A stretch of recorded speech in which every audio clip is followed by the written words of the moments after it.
പിന്നെ നമ്മൾ നോക്കാൻ പോകുന്നത് നിങ്ങൾ തന്നെ നമ്മുടെ കോമന്റിലൊക്കെ ചോദിച്ചിട്ടുള്ള കുറച്ച് ഡൗട്ട്സ് ആണല്ലേ. അപ്പൊ അതൊരു 5 ക്വസ്റ്റ്യൻസ് ഉണ്ട്. ഞാൻ ചോദിക്കാം അല്ലെ? ഓക്കെ. ഫസ്റ്റ് ക്വസ്റ്റ്യൻ, ടു എന്നതിന്റെ ഓപ്പോസിറ്റ് ആയിട്ടാണോ ഫ്രം യൂസ് ചെയ്യുക? കൈൻഡ് ഓഫ് ഓപ്പോസിറ്റ് ആണ്. ബിക്കോസ് നമ്മൾ എവിടത്തേക്കെങ്കിലും പോവുക, ഒരു ഡയറക്ഷൻ അങ്ങോട്ട് പോവുകയാണെന്നൊക്കെ പറയുമ്പോൾ നമ്മൾ എങ്ങനെയാ പറയാം? For example, I'm going to school എന്ന് പറയും. I'm going to school. ഇനിയിപ്പം സ്കൂളിൽ നിന്ന് തിരിച്ചു വരികയാണെന്ന് പറയുന്നതാണെങ്കിലോ I'm coming from school. എവിടത്തേക്കെങ്കിലും എന്ന് പറയുകയാണെങ്കിൽ ടു യൂസ് ചെയ്യാം. തിരിച്ച് അവിടെ നിന്ന് വരികയാണെന്നൊക്കെ പറയുകയാണെങ്കിൽ ഫ്രം യൂസ് ചെയ്യാം. ഇനി അടുത്ത ക്വസ്റ്റ്യൻ ആണല്ലേ, വൈ വുഡ് യു എന്നതിൽ വുഡ് വരുന്നത് എന്തുകൊണ്ടാണ്? വൈ വുഡ് യു എന്നുള്ളതിൽ വുഡ് വരുന്നത് എന്തുകൊണ്ടാണ് അങ്ങനെയൊന്നുമില്ല. വൈ വുഡ് യു അത് ഒരുമിച്ച് യൂസ് ചെയ്യുന്നത്. ഇപ്പൊ വൈ ഡിഡ് യു ഒക്കെ യൂസ് ചെയ്യുന്ന രീതിയിൽ തന്നെ നമുക്ക് വൈ വുഡ് യു യൂസ് ചെയ്യാം. ഇപ്പം why would you do that എന്ന് പറയുമ്പോൾ നീ എന്തിനത് ചെയ്തു എന്നുള്ള രീതിയിൽ പറയാം. അല്ലെങ്കിൽ why would you say that, നീ എന്തിനത് പറഞ്ഞു. അപ്പൊ വൈ ഡിഡ് യു യൂസ് ചെയ്യുന്ന പോലെ നമുക്ക് വൈ വുഡ് യു യൂസ് ചെയ്യാം. അല്ലാണ്ട് വുഡ് എങ്ങനെ എന്തിനാ വരുന്നത് എന്നൊന്നും അങ്ങനെ പ്രത്യേകിച്ച് ഒരു ഇതൊന്നുമില്ല. ഇനി അടുത്ത ക്വസ്റ്റ്യൻ ചോദിക്കണ്ടേ? ഞാനാണ് ചോദിക്കണ്ടേ? ഓക്കെ.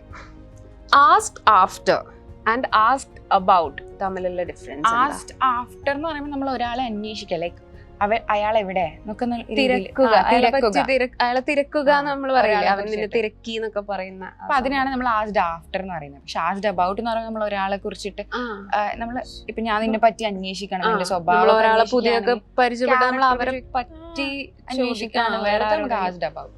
ഒരാളെ തിരക്കുക എന്നുള്ളതിന് ആസ്ക്ഡ് ആഫ്റ്റർ. ഇനിയിപ്പോ ഒരാളെ പറ്റി അന്വേഷിക്കുകയാണെങ്കിൽ ആസ്ക്ഡ് അബൌട്ട് എന്ന് പറയും. അടുത്ത question, I am going crazy എന്നതിന് പകരം ഐ എം ഫീലിംഗ് മാഡ് എന്ന് ഉപയോഗിക്കാൻ പറ്റുമോ? ഇല്ല. ഐ എം ഗോയിങ് ക്രേസി എന്ന് പറഞ്ഞാൽ എനിക്ക് ഭ്രാന്ത് പിടിക്കുന്നു എന്നുള്ളത്. I M feeling mad, I am going mad എന്ന് പറഞ്ഞാൽ എനിക്ക് ഭ്രാന്ത്, ലൈക്ക് ലിറ്ററലി നമ്മൾ ഭ്രാന്ത് പറയും. അല്ലെങ്കിൽ ഗെറ്റിംഗ് മാഡ് എന്ന് പറയുമ്പോൾ ഷീ ഈസ് ഗെറ്റിംഗ് മാഡ് അങ്ങനെയൊക്കെ നമ്മൾ പറയുന്നത്. പക്ഷെ ദേഷ്യം എന്നുള്ളതിനാണ് നമ്മൾ ഈ ആങ്കറിന് പകരമാണ് നമ്മൾ ഇംഗ്ലീഷിൽ ഈ മാഡ് യൂസ് ചെയ്യും. പക്ഷെ ക്രേസി എന്ന് പറയുമ്പോൾ നമ്മൾ ഐ എം ഗോയിങ് ക്രേസി എന്നൊക്കെ പറഞ്ഞാല് നമ്മൾ ഈ ഭയങ്കര സ്ട്രെസ്ഡും പ്രഷറും ഒക്കെ കൊണ്ട് നമ്മൾ ഇടയ്ക്ക് പറയില്ലേ ഭ്രാന്ത് പിടിക്കുന്നൊക്കെ. ലിറ്ററലി ഭ്രാന്ത് ആവുന്നതല്ല, പക്ഷെ നമുക്ക് ആ ഒരു പ്രഷറിലും സ്ട്രെസ്സിലൊക്കെ പറയുന്ന സംഭവമാണ്. അപ്പൊ അതാണ് ഐ എം ഗോയിങ് ക്രേസി. അതിന് പകരം നമ്മൾ മാഡ് ഫീലിംഗ് യൂസ് ചെയ്യില്ലല്ലോ. ഇല്ല, ഫീലിംഗ് എന്തായാലും വരില്ല. അടുത്ത ക്വസ്റ്റ്യൻ ഉണ്ടല്ലേ? ഓക്കെ. മേയും മേ ബിയും തമ്മിലുള്ള ഡിഫറൻസ് എന്താ? മേ ആൻഡ് മേ ബി തമ്മിലുള്ള ഡിഫറൻസ് എന്ന് പറയാം. ഫോർ എക്സാമ്പിൾ, മേ എന്ന് പറയുമ്പോൾ she may come to school, അതായത് അവൾ സ്കൂളിലേക്ക് വരും, she may come to school. ഇനി മേ ബി എന്നാണെങ്കിൽ നമ്മൾ ഇങ്ങനെ ആയിരിക്കും, നമ്മൾ ഇവിടെ ആയിരിക്കും എന്നൊക്കെ പറയണം. For example, she may be at home, അവൾ വീട്ടിലായിരിക്കും എന്നൊക്കെ പറയാനാണെങ്കിൽ നമുക്ക് മേ ബി യൂസ് ചെയ്യാം. പക്ഷെ വേറൊരു സ്ഥലത്ത് നമ്മൾ യൂസ് ചെയ്യും, അതായത് കണ്ടിന്യൂസ് ടെൻസ് വരുമ്പോൾ. For example, she may be going to school, going ing form അവിടെ വരുന്നതുകൊണ്ട് she may be going to school. രണ്ടും ഡൗട്ട്ഫുൾ ആയിട്ടുള്ള കാര്യമാണ്, സർട്ടൻ അല്ല. രണ്ടും രണ്ട് സ്ട്രക്ചർ ആണല്ലേ, രണ്ടും യൂസ് ചെയ്യുമ്പോൾ സെന്റൻസിന്റെ സ്ട്രക്ചർ മാറും.